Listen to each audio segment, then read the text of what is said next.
नहीं, मतलब it's not sufficient. Advance के लिए तो नहीं, बल्कि मेंस के लिए भी मैं कहूँगा कि it's not sufficient. Recently, I made a video on whether physics वाला module is enough for JEE or not. Module ना जाने ऐसी और भी कितनी वीडियोस YouTube पे बन चुकी हैं इस पर्टिकुलर टॉपिक पे कि फिजिक्स वाला मॉड्यूल सफिशिएंट है या फिर नहीं है। किसी ने पॉजिटिव रिव्यू दिए हैं, किसी ने नेगेटिव रिव्यू दिए हैं, या फिर किसी ने केवल व्यूज छापने के लिए इस पर्टिकुलर टॉपिक पे वीडियोस बनाई हैं और नेगेटिव रिव्यूज या पॉजिटिव रिव्यूज दिए हैं। मेरे कमेंट सेक्शन में भी अब डाउट्स आ रहे थे बच्चों को कि भैया पीडब्ल्यू मॉड्यूल जो है वो सफिशिएंट है या फिर नहीं है, इस पर एक वीडियो बनाओ। और सिंस मैंने ये वीडियोस भी देखी हैं भैया लोगों की जो रिव्यूज हैं, उनको देख के भी यार मुझे एक इंस्पिरेशन मिल रही है कि मुझे भी एक वीडियो बनाना चाहिए, जिससे बच्चे जो हैं जो बहुत ज्यादा कंफ्यूज हैं उनकी कंफ्यूजन दूर हो सके और एक राइट चीज जो है वो सामने निकल के आ सके। अब देखो, सबसे पहले तो मैंने पीडब्ल्यू के जो मॉड्यूल्स हैं वो भी देखे हैं, एंड मेरे जो एनआईटीएंस और आईटीएंस दोस्त हैं जिन्होंने पीडब्ल्यू का सब्सक्रिप्शन लिया था, उनसे भी मैंने बात कर ली है, और साथ ही मैंने 11th और 12th में भी पीडब्ल्यू से पढ़ाई की है। तो इस बेस पे मैं आपको आज पीडब्ल्यू मॉड्यूल्स जो हैं उनकी रियलिटी बताने वाला हूं, उनको एक्सपोज करने वाला हूं, वेदर दे आर सफिशिएंट और नॉट। इस वीडियो के बाद आपके माइंड में कोई भी डाउट नहीं रह जाएगा और आपकी जो कंफ्यूजन है वो भी हट जाएगी, जिससे आप अपनी जो पढ़ाई है उस पर फोकस कर सकते हैं। देखो यार, जेई में हर साल जो बच्चे हैं वो बढ़ते जा रहे हैं। हर साल करीबन 13 से 14 लाख बच्चे अपीयर होते हैं, और अगले साल 2025 में लगभग 15 लाख कैंडिडेट्स अपीयर होंगे। तो competition day by day increase हो रहा है। इसलिए यदि तुम अपने माइंड में सेल्फ डाउट लेते रहोगे तो तुम बहुत ही कम पढ़ाई करोगे। इसलिए वो जो डाउट हटाना है वो बहुत ज्यादा जरूरी है। अब सबसे पहले तो ये जो 14-15 लाख बच्चे हैं इनको 4 कैटेगरी में डिवाइड किया जा सकता है। कैटेगरी नंबर 1, जिनको केवल मेंस से मतलब है और उनको केवल मेंस में 99 परसेंटाइल चाहिए। कैटेगरी नंबर 2, जिनको top 7 IITs, IIT Bombay, Delhi, Roorkee, Kanpur, Kharagpur, Madras, इन टॉप 7 आईआईटीज में केवल एंट्री लेनी है और आईआईटी का टैग चाहिए है उन्हें। कैटेगरी नंबर 3, ऐसे बच्चे जिन्हें आईआईटी बॉम्बे में कोर ब्रांच चाहिए, केमिकल और मैकेनिकल, मतलब टॉप आईआईटीज में एक डिसेंसी उनको ब्रांच चाहिए, कोर ब्रांच चाहिए है। और कुछ ऐसे बच्चे हैं जिन्हें टॉप आईआईटीज भी चाहिए, उनमें उन्हें टॉप ब्रांच भी चाहिए, ठीक है, लाइक उनको सीएससी चाहिए आईआईटी बॉम्बे में। तो ये बच्चे चौथी कैटेगरी में हो गए। अब आपको ये कमेंट सेक्शन में बताना है कि आप किस कैटेगरी के बच्चे हो, आपका टारगेट क्या है। प्रैक्टिकल टारगेट देखो, अपने आप को जो अपनी जो कैपेबिलिटीज है उनको देखो, और आप अपनी जर्नी को भी देखो कि आप कितना टाइम वेस्ट कर चुके हो, उसके अकॉर्डिंग टारगेट देखो, और किस कैटेगरी में आप लाए करते हो वो कमेंट सेक्शन में जरूर बताओ। तो यदि अब तुमने अपनी जो कैटेगरी है वो डिसाइड कर ली है, तो यहाँ पे मैं चारों कैटेगरी के लिए पीडब्ल्यू मॉड्यूल सफिशिएंट है या फिर नहीं वो मैं बताने जा रहा हूं। बस अपना पेशेंस रखना और अपनी कैटेगरी आने का वेट करना। अब सबसे पहली जो कैटेगरी है कि भैया मुझे केवल 99 परसेंटाइल चाहिए है जेई मेंस के लिए, तो क्या वो पीडब्ल्यू मॉड्यूल से बन जाएंगे? देखो यार, दो चीजें होती हैं। एक तो मॉड्यूल्स होते हैं, नॉट ओनली पीडब्ल्यू, चाहे एलएन का हो, रेजोनेंस का हो, किसी भी एडटेक कंपनी का हो, ठीक है, और एक होते हैं जेई मेंस के प्रीवियस ईयर। अब यहाँ पे 2 ऑप्शन है तेरे पास। ऑप्शन नंबर पहला है कि या तो तू केवल जेई मेंस के पीवाईक्यू करो, कहां से, 2019 से लेके 2024 तक, ठीक है ना। और ऑप्शन नंबर 2 है कि तुम पीवाईक्यू के साथ साथ पीडब्ल्यू के मॉड्यूल्स कर लो। This is the option number 2। लेकिन ऑप्शन 3 नहीं है कि मैं केवल मॉड्यूल्स करूंगा, नहीं, क्योंकि पीवाईक्यूज करना कंपलसरी है। तो देखो, यदि तुम केवल पीवाईक्यूज करते हो और फिजिक्स, केमिस्ट्री, मैथ्स तीनों सब्जेक्ट के करते हो और 6 साल के करते हो, बिल्कुल उसमें डूब जाते हो, और तुम केमिस्ट्री की एनसीईआरटी, ऑर्गेनिक और इनऑर्गेनिक पढ़ते हो, तुम्हारे 99 परसेंटाइल बन जाएंगे बिना किसी पीडब्ल्यू मॉड्यूल्स के। लेकिन यदि तुम मेंस लेवल के पीडब्ल्यू के मॉड्यूल्स और लगा लेते हो तो सोने पे सुहागा हो जाएगा, तुम्हारे और अच्छे परसेंटाइल बन जाएंगे। समझ में आ रहा है कि नहीं? ऑप्शन 3 नहीं है कि केवल मैं मॉड्यूल्स करूंगा। तो यहाँ पे सबसे बड़ी जो कंफ्यूजन है वो यही है कि मैं केवल मॉड्यूल्स करूंगा, नहीं। यदि मॉड्यूल्स दे दिए जाएं और पीवाईक्यूज दे दिए जाएं तो मैं पीवाईक्यू को प्रायोरिटाइज करूंगा, क्योंकि आप एक चीज समझो, 2019 में 16 पेपर हुए, 2020 में 16 पेपर हुए, 2021 में 26 पेपर हुए, 2022 में आपके 23 पेपर हुए थे, 2023 में आपके 24 पेपर्स हुए, और अभी 2024 में रिसेंटली जेईई मेंस खत्म हुआ है, 20 पेपर हुए। आप पहले ये बताओ, एनटीए ने कितने पेपर्स कंडक्ट करा दिए हैं? कितने पेपर कंडक्ट करा दिए हैं? यदि कोई बच्चा इनको कर लेता है तीनों सब्जेक्ट में हर चैप्टर के, तो उसके 99 परसेंटाइल वैसे ही आ जाएंगे। तो अब यहाँ पे तो कोई डाउट ही नहीं रहा कि पीडब्ल्यू मॉड्यूल सफिशिएंट है या फिर नहीं। उनके साथ तुम्हें करना है तो तुम कर लो, अदरवाइज तुम यदि केवल पीवाईक्यू करते हो तब भी तुम्हारा 99 परसेंटाइल बन जाएगा। That's it. अब कोई कंफ्यूजन यहाँ पे नहीं रहना चाहिए। अब बात करते हैं कैटेगरी नंबर 2। कैटेगरी नंबर 2 है जिनको एडवांस निकाल के टॉप 7 आईआईटीज में केवल एंटर होना है, मतलब उन्हें top 7 IITs, IIT Bombay, Delhi, Roorkee, Kanpur, Kharagpur, Madras, यहाँ पे केवल एंटर होना है। तो अब एंटर होने के लिए तुम्हें कितने मार्क्स चाहिए? यदि तुम्हें टॉप 7 आईआईटीज में एंटर होना है तो जनरल वालों को केवल 120 मार्क्स चाहिए हैं, और एससी और एसटी कैटेगरी वालों को केवल 80 से 90 मार्क्स चाहिए हैं। यदि आपको आईटी टॉप 7 आईटीज में केवल एंटर होना है, और मैंने ये ज्यादा बोल दी है एक्चुअली, ऐसी वालों को तो 70 60 70 मार्क्स में एंटर हो जाओगे आप टॉप 7 आईटीज में। आईआईटी बॉम्बे के लिए अराउंड 80 मार्क्स चाहिए एंटर होने के लिए। समझ में आ रहा है कि नहीं?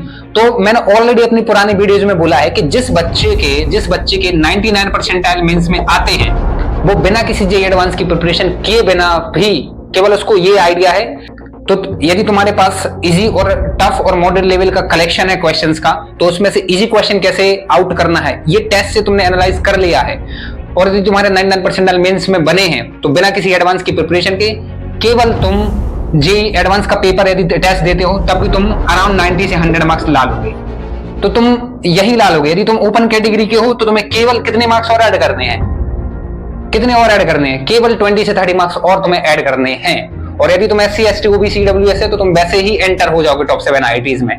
तो इसका मतलब ये है कि यदि तुम PW मॉड्यूल्स करते हो, उसमें जो मेंस लेवल के क्वेश्चन, एडवांस लेवल के, अपने मेंस के PYQ और एडवांस के प्रीवियस ईयर कहां से कहां तक, 2000 से लेके 2024 तक, ठीक है ना, जो एडवांस के PYQ यदि आप वो करते हो, तब भी आप टॉप 7 आईआईटीज में एंटर हो जाओगे।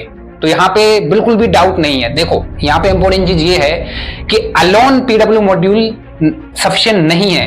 देखो, और मैं सिर्फ ये नहीं, मेरे पास LN के भी मॉड्यूल्स हैं। आप ये ध्यान से देखो, मेरे पास ये ड्रॉप ईयर के ये 6 मॉड्यूल्स हैं फिजिक्स के, ऐसे 11 मॉड्यूल्स हैं केमिस्ट्री के, और 6-7 मॉड्यूल्स आपके मैथमेटिक्स के मिलेंगे। टोटल 21 मॉड्यूल्स हैं मेरे पास। तो मैं आपको बता रहा हूं कि यदि ये ड्रॉप ईयर के मॉड्यूल्स यदि तुम देखोगे और केवल इन मॉड्यूल्स पे तुम रिलाय करोगे कि ना मेरे को मेंस के PYQ करने हैं, ना एडवांस के PYQ करने हैं, तो भाई तुम्हारी मेंस भी अच्छे से नहीं होगी। कुछ अच्छा सा परसेंटाइल बनेगा 96 97। यदि तुम्हें 99 परसेंटाइल चाहिए, उसके लिए मेंस के PYQ कंपलसरी हैं। तो इसके साथ यदि तुम मेंस के PYQ करते हो, तो तुम्हारे 99 प्लस बन जाएंगे, क्योंकि मैं हमेशा मेंस के PYQ को प्रायोरिटी दूंगा थ्रू आउट द ईयर। मैं आपको पहले ही बता दे रहा हूं। तो मेंस के PYQ, क्योंकि मैंने रिजल्ट प्रोड्यूस किया है उससे, वो भी केवल 3 महीने के अंदर अंदर। आपके पास तो अभी पूरा साल पड़ा है, इसलिए मैं आपको बता रहा हूं। सो दिस इज इंपॉर्टेंट कि यदि आप सेकंड कैटेगरी के हो, आप PW मॉड्यूल्स करते हो, जो DPPs वगैरह मिलते हैं, आप उनको सॉल्व कर रहे हो, और मेंस के PYQ और एडवांस के PYQ कर रहे हो, बहुत आराम से आप टॉप 7 आईआईटीज में एंटर हो जाओगे। अब इसके बाद बात करते हैं कैटेगरी नंबर 3 की। देखो यार, यदि तुम्हें टॉप 7 आईआईटीज में कोर ब्रांच चाहिए है, तो तुम्हें जेईई एडवांस में 150 से 60 मार्क्स चाहिए पड़ेंगे। आईआईटी बॉम्बे में स्पेशली मैं बात करूं, आईआईटी दिल्ली में, तो कोर ब्रांच के लिए तुम्हें इतने 150-160 मार्क्स चाहिए जनरल वालों के लिए। और यदि मैं दूसरी कैटेगरी की वालों की बात करूं, तो थोड़ा और डिफरेंस इसमें आ जाएगा। एससी वालों को बहुत कम मार्क्स पे कोर ब्रांच मिल जाएगी। लेकिन मैं ओपन के साथ यदि बात करूं, तो इसके लिए आपको एक्चुअली में केवल नॉट ओनली PW मॉड्यूल्स, चाहे आप मोशन के ले लो, रेजोनेंस के ले लो, LN के ले लो, चाहे आप किसी भी एडटेक कंपनी के मॉड्यूल्स को ले लो, केवल उनसे आपका कुछ भी नहीं होगा। लेकिन अब ध्यान से सुनो, सबसे पहले आपके लेक्चर्स आते हैं। जो लेक्चर्स है ना, वो बढ़िया, उनका जो लेवल है उनका काफी अच्छा लेवल होना चाहिए। लेक्चर्स में कम से कम यदि कोई भी एक अच्छी कोचिंग होती है, ठीक है ना, चाहे ऑनलाइन हो चाहे ऑफलाइन, हर लेक्चर में अराउंड 8 से 10 क्वेश्चन डिस्कस होते हैं। मेंस लेवल के, easy, moderate, illustrations, advance level के, कम से कम हर लेक्चर में। जैसे रे ऑप्टिक्स है, उसके अराउंड 15 लेक्चर होंगे, तो हर लेक्चर में 8 से 10 क्वेश्चन, और 15 लेक्चर्स में around 100 plus question let's take teacher solve कराता है, ठीक है ना। वो एक एडवांस लेवल के लेक्चर्स होते हैं। तो पहली चीज तो ये है कि ये 100 प्लस क्वेश्चंस आपको बढ़िया से सॉल्व करने हैं। फिर इसके बाद PW जो है वो आपको क्या देगा, वो आपको DPPs देगा, प्रैक्टिस सीट देगा, वो आपको सॉल्व करनी है। फिर उसके बाद मॉड्यूल्स में आपको मेंस लेवल के क्वेश्चन मिलेंगे, एडवांस लेवल के क्वेश्चन मिलेंगे। तो पहले मेंस लेवल के करो, फिर मेंस के PYQ करो, फिर एडवांस लेवल के करो, और फिर एडवांस के PYQ करो। आप इतने मार्क्स ला लोगे, मैं गारंटी के साथ कह रहा हूं, आप इतने मार्क्स ला लोगे। लेकिन आप इनको करो तो पहले, और आप पे एक मतलब यदि आपकी 11th 12th बेस्टेड है, तो इतना कर ही नहीं पाओगे, इसलिए इतने मार्क्स नहीं आते बच्चों के। जो इनको कर लेते हैं उनके मार्क्स आ जाते हैं। बात समझ में आ रही है भाई? DPPs, प्रैक्टिस सीट्स, मॉड्यूल्स के साथ साथ मेंस के PYQs आपको हल्के में ले रहे हो। आपको मेंस के PYQ इटसेल्फ यदि देखा जाए तो 180 प्लस ऑन एन एवरेज पर चैप्टर मिलेंगे। और जेईई एडवांस के PYQ जैसे रोटेशनल है, रे ऑप्टिक्स है, जो स्कोरिंग चैप्टर्स हैं for JEE advance, complex number है, यहाँ पे भर के क्वेश्चन मिलेंगे आपको पास्ट ईयर पेपर्स के। तो इतने सारे क्वेश्चंस के साथ अलग विद PW मॉड्यूल्स तुम करते हो, तो आराम से तुम्हारे 150-60 मार्क्स आएंगे और तुम्हें कोर ब्रांच मिल जाएगा। मेरा खुद जो आईआईटी दिल्ली में दोस्त है, उसने मॉड्यूल सीधे सॉल्व किए थे, लेकिन DPPs, प्रैक्टिस सीट, सारी चीजें उसने सॉल्व की हैं। तो वही चीज आपको समझना है कि alone PW modules not sufficient, लेकिन उसके साथ आपको सारी चीजें करनी पड़ती है। और ये केवल चीज पीडब्ल्यू मॉड्यूल्स के लिए लागू नहीं होती है, बाकी चाहे एलएन और रेजोनेंस हो सब मॉड्यूल्स पे लागू होती है। अब इसके बाद बात करते हैं कैटेगरी नंबर 4, जिनको आईआईटी बॉम्बे दिल्ली में सीएसई ब्रांच चाहिए, टॉप ब्रांच चाहिए है। तो ये जो बच्चे होते हैं ये एक्चुअली में वो बच्चे होते हैं जो 11वीं से काफी सीरियस होते हैं। सबसे पहले तो ये लेक्चर्स को काफी अच्छे से देखते हैं, फिर लेक्चर्स के बाद जो पीडब्ल्यू जो सीट्स हैं, जो पीडब्ल्यू मॉड्यूल्स है, इनको बढ़िया से सॉल्व करते हैं। ध्यान से सुनना, इनको सॉल्व करते हैं। मेंस के पीवाईक्यू काफी अच्छे से सॉल्व करते हैं, एडवांस के पीवाईक्यू काफी अच्छे से सॉल्व करते हैं, और इन सबको सॉल्व करने के साथ साथ वो रेफरेंस बुक्स को भी सॉल्व करते हैं। समझ में आ रहा है कि नहीं? वो क्या करेंगे, यदि आपको लेस देन 100 रैंक चाहिए, यदि आपको ये 247 चाहिए है, तो इसके लिए आपको रेफरेंस बुक सॉल्व करना पड़ेगा। जैसे आपको फिजिक्स है तो फिजिक्स में आप डीसी पांडे सॉल्व करोगे या फिर आप संगीत सॉल्व करोगे। डीसी पांडे के 5 पार्ट होंगे इतने मोटे मोटे, उन बच्चों की रैंक आती है। और तुम कह रहे हो कि केवल पीडब्ल्यू मॉड्यूल सफिशिएंट है, कोई भी मॉड्यूल सफिशिएंट नहीं है भाई। सीएसई फॉर आईआईटी बॉम्बे, उसके लिए तुम्हें क्या करना पड़ेगा, उसके लिए तुम्हें रेफरेंस बुक सॉल्व करनी पड़ेगी। संगीत के 5 पार्ट होंगे आपके, मैग्नेटिज्म का अलग होगा, हीट एंड थर्मोडायनेमिक्स का अलग होगा, मैकेनिक्स 1 मैकेनिक्स 2, आपको ऑप्टिक्स का अलग मिलेगा, करंट एंड इलेक्ट्रिसिटी का अलग मिलेगा। ठीक है, तो इतने पार्ट्स हैं, 5 पार्ट्स होते हैं, वो आपको सॉल्व करने पड़ेंगे। संगीत के भी सिमिलर होते हैं। यदि मैथ्स की मैं बात करूं तो मैथ्स में आपको जैसे अरिहंत है तो अरिहंत के 6 पार्ट मिल जाएंगे। आपको अलजेब्रा मिलेगा, ट्रिग्नोमेट्री मिलेगी, आपको डिफरेंशियल कैलकुलस, इंटीग्रल कैलकुलस, उसके साथ आपको vector and 3D coordinate geometry मिलेगी, प्लेइंग विद ग्राफ्स मिलेगा। तो ये आपको सॉल्व करने होते हैं। यदि मैं केमिस्ट्री की बात करूं तो ऑर्गेनिक में एमएस चौहान, आपको फिजिकल में एन अवस्थी, और इनऑर्गेनिक के लिए एनसीईआरटी ही सफिशिएंट होती है। ये चीजें सॉल्व करनी पड़ती हैं। फिजिक्स में आपको एससी वर्मा भी सॉल्व करनी पड़ती है, मैथ्स में आपको ब्लैक बुक भी सॉल्व करनी पड़ती है। ये बच्चे इन सारी बुक्स को निपटा देते हैं, वो भी बहुत जल्दी, और इनको रिवाइज कर लेते हैं मल्टीपल टाइम्स। उन बच्चों की रैंक आती है AR1 AR2 less than 100, AR2 47। समझ में आ रहा है कि नहीं? तो you have to understand this thing कि तुम्हारा टारगेट क्या है, उसके अकॉर्डिंग तुम ये क्वेश्चन बोलो कि पीडब्ल्यू मॉड्यूल सफिशिएंट है या नहीं। यदि तुम बोल रहे हो मेरा टारगेट टॉप 7 आईआईटीज में पहुंचना है, तो आपको पीडब्ल्यू मॉड्यूल्स अकेले सफिशिएंट नहीं होंगे। मैं पीडब्ल्यू मॉड्यूल मैं कह रहा हूं एलएन मॉड्यूल्स भी सफिशिएंट नहीं होंगे।